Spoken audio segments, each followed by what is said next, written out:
Светска недела на Вселината до 9 овој месец со виновниците за секоја година поради тоа што се одбележува и се случува и зошто и колку внимание привлекува, разговараме во продолжение. Од мојата десна страна Марина Таневска, таа е национален координатор на Светската недела на Вселината во Македонија. Добро утро. Добро утро.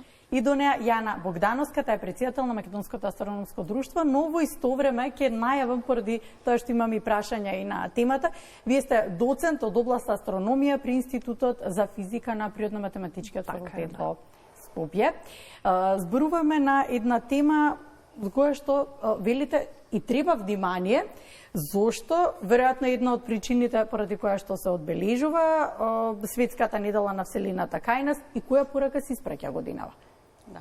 Значи, Светската недела на Вселината е глобален настан и секоја година се одржува во над 80 земји, од кои што Македонија од 2015 се приклучува.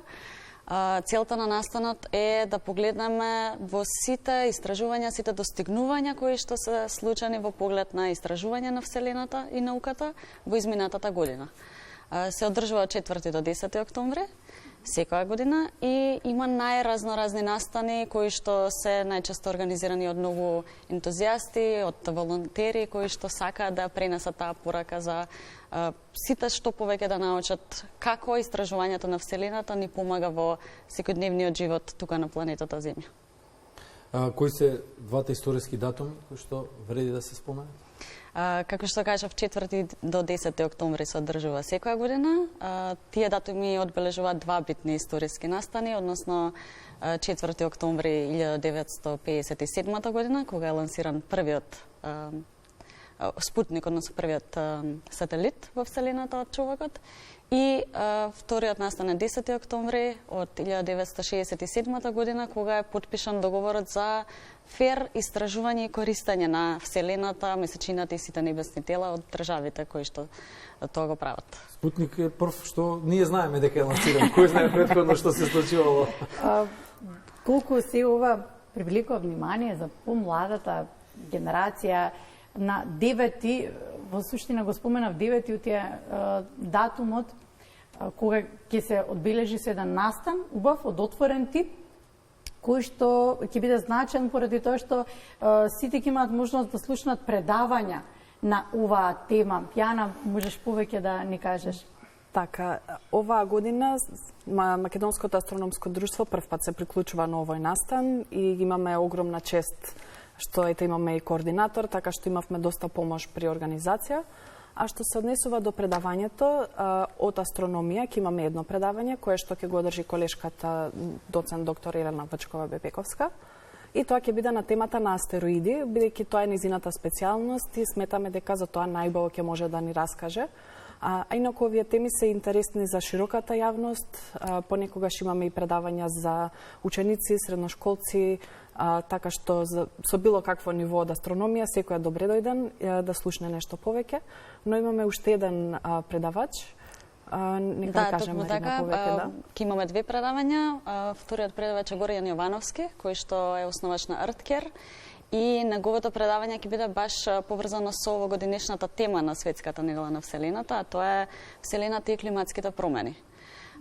Целта на темата оваа година е да покажеме како истражувањето на Вселената и сите информации што ги добиваме од сателитите може да ни помогнат во тоа да се справиме со климатската криза и како секој може всушност тие отворени податоци да ги користи за да работи кон решенија за било какви проблеми поврзани со климатските проблеми. Секако актуелна тема, сакав уште малку околу децата, со оглед на тоа дека вие велите работилници, предавања за децата секогаш се интересни. Македонското астрономско друштво тие ги организира на назад години. Колку тие го привлекуваат вниманието? Дали треба повеќе да ги анимираме децата со вакви работилници? Што пред се раскажува? Како им се задржува вниманието на темата, да им се доближи малку повеќе? Така, да не биде толку апстрактно. Точно, да. Овие работилници, поточно е тоа зимска астрономска школа, ги одржуваме секоја година, секако за време на пандемијата се направи една пауза, но таа е школа која што ја одржуваме редовно и си има години традиција.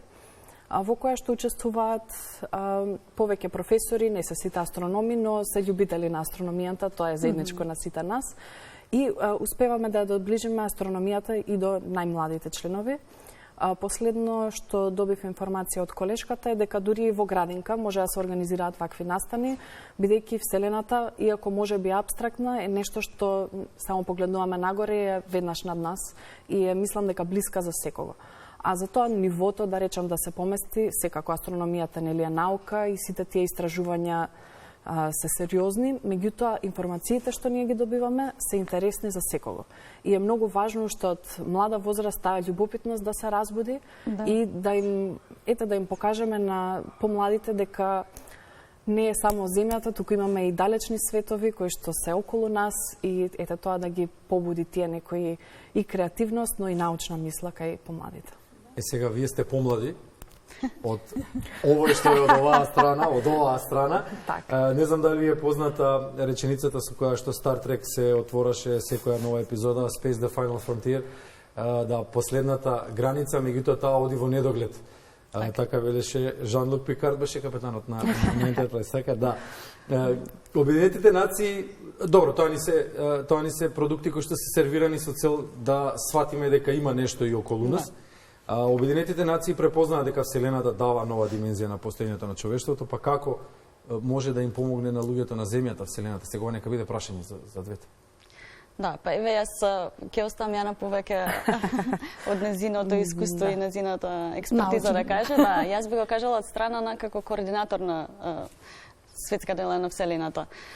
Низ годините имавме многу најразлични настани, како што кажува, беше од предавање со деца до посети на планетариум, посети на природната обсерваторија Кокино.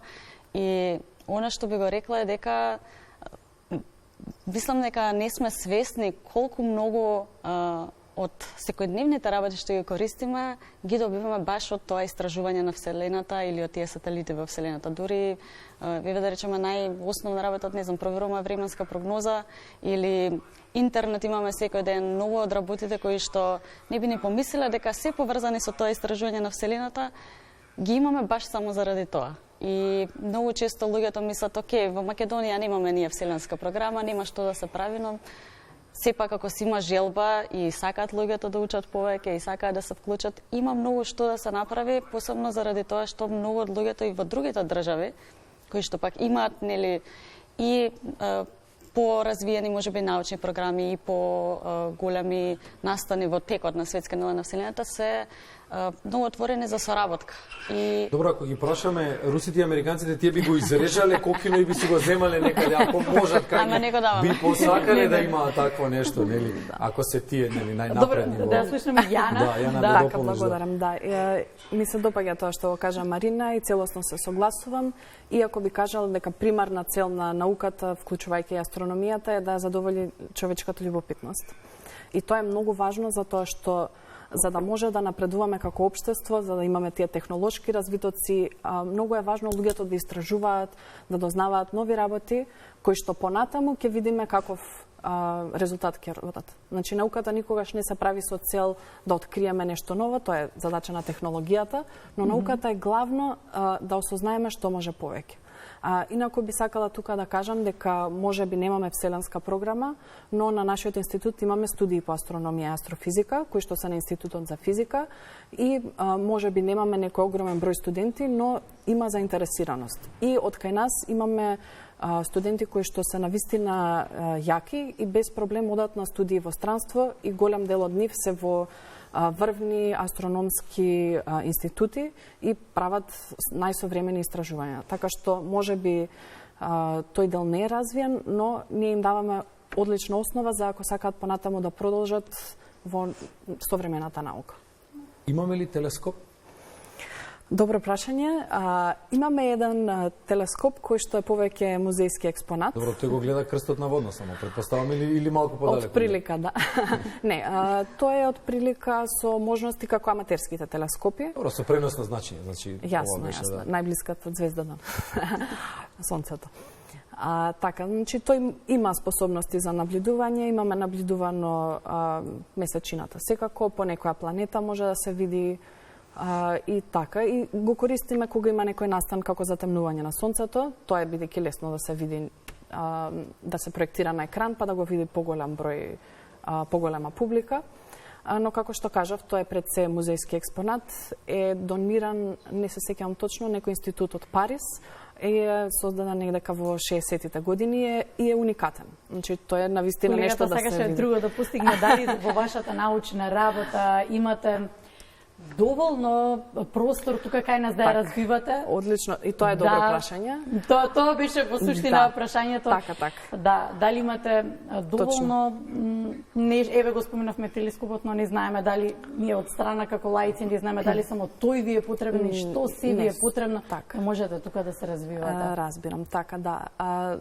Што се однесува до достапноста на телескопи, нели кај нас немаме сериозен научен телескоп, но во соседните држави, во Бугарија, во Србија има, и колишките што се занимаваат со истражувања, да речам, на поблиската вселена на сончевиот систем, можат тие да ги користат и ги користат активно и наблюдуваат дури и од далечина. Значи се приклучуваат и што од Скопје може да ги вршат тие наблюдувања.